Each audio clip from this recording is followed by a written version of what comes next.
turn around, overcome the setbacks and hurdles, and begin to become efficacious for young ex-offenders and at-risk youth.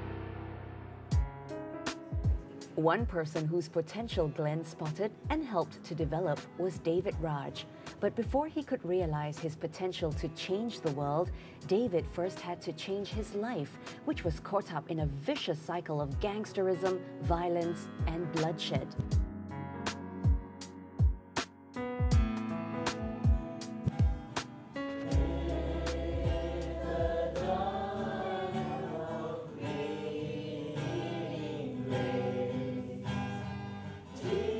I grew up with a very broken past in my young days. Taking drugs is one thing, and fighting is another thing. There are a lot of things that gangs do. There is the way, at my time, there's about selling VCDs. That's how they make money for the young ones. The older ones would be more of loan sharks, lending money and all this. The time when I joined gang is also the point of time I started to lose interest in my studies. Soon, David became involved in many gang fights with different rival groups, but the death of his friend in one violent encounter became a tipping point. And in fact, this is his name, in memory of Deva. So this is what I tattooed after his death. It led to several revenge attacks that ended with David on the police wanted list. I decided to surrender, and in fact, I was sentenced to city corrective training for 6 years.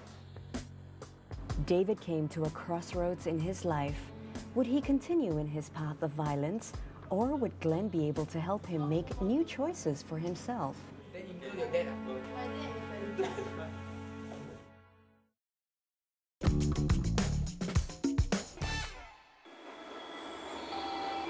David Raj has made a lot of mistakes in his past, and like his former counselor and mentor Glenn Lim, he knows how important it is to share these experiences with other youth at risk in the hope of helping them turn their lives around. After all, it was just a few years ago that David was sentenced to 6 years imprisonment. A lot of things happened when I was in prison. 3 years down the road, I was going for Christian counseling. And that's when my life started to change. When I was going to release soon, Glenn came to see me. He actually asked the authorities, I'm going to start a project, with prisoners called Architects of Life. So Glenn wanted to start this, taking stereotypes into archetypes. That means helping those who have been stereotyped into making them as life model. Kind of trained me inside for a while, till I came out, and he gave me full training after that. Then he would ask me about my life, more about helping me, to mentor me along the way. And at that point of time, he asked me to work full-time with him as an intern. He gave me a lot of platforms to go and share my life.